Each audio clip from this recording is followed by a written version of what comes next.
અમરેલીના રાજસ્થળી ગામે બાળકનો શંકાસ્પદ મૃતદેહ મળવાનો મામલો, જેમાં અમરેલી તાલુકા પોલીસ સ્ટેશનના હત્યાનો ગુનો નોંધાતા ચકચાર મચી જવા પામી છે। ત્યારે પોલીસ તપાસમાં માસૂમ બાળકના મોત અંગે સામે આવ્યા છે સનસનીખેજ ખુલાસાઓ।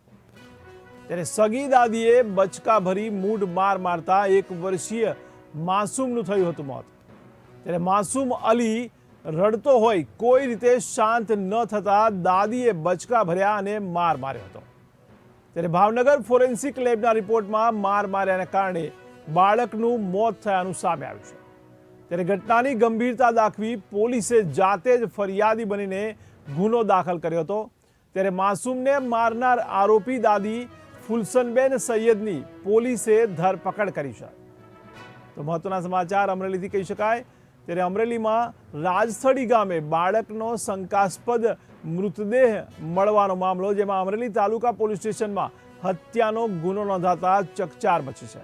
ત્યારે પોલીસ તપાસમાં માસૂમ બાળકના મોત અંગે સનસનીખેજ ખુલાસાઓ સામે આવ્યા છે, જેમાં સગી દાદીએ બચકા ભરી મૂઢ માર મારતા 1 વર્ષીય માસૂમનું મોત નીપજ્યું છે। ત્યારે માસૂમ અલી રડતો હોય કોઈ રીતે શાંત ન થતા દાદીએ બચકા ભર્યા હતા અને માર માર્યો હતો। ત્યારે ભાવનગર ફોરેન્સિક લેબના રિપોર્ટમાં માર માર્યાને કારણે બાળકનું મોત થયાનું સામે આવ્યું છે। ત્યારે ઘટનાની ગંભીરતા દાખવી પોલીસે જ જાતે ફરિયાદી બની ગુનો દાખલ કર્યો છે। ત્યારે માસૂમને મારનાર આરોપી દાદી ફુલસનબેન સૈયદની પોલીસે ધરપકડ કરી છે। શરીરે નાની મોટી ઈજા, બચકા ભરેલા હોવાનું જણાવતા તાત્કાલિક પેનલ પીએમ માટે બાળકની બોડીને મોકલવામાં આવી।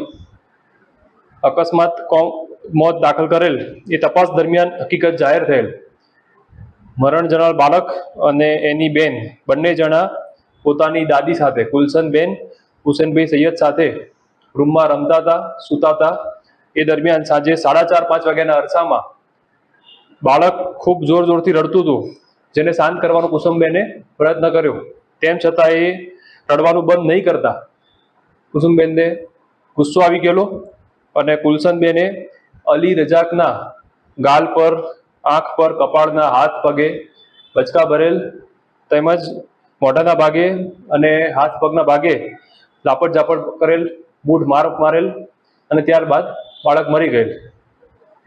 તપાસ દરમિયાન આટલું નક્કી થતા અમરેલી તાલુકા પોલીસ સ્ટેશનમાં હાલમાં મર્ડરનો ગુનો ફુલસનબેન હુસેનભાઈ સૈયદ વિરુદ્ધ દાખલ કરવામાં આવેલ છે અને આગળ તપાસ કાર્યવાહી ચાલુ છે।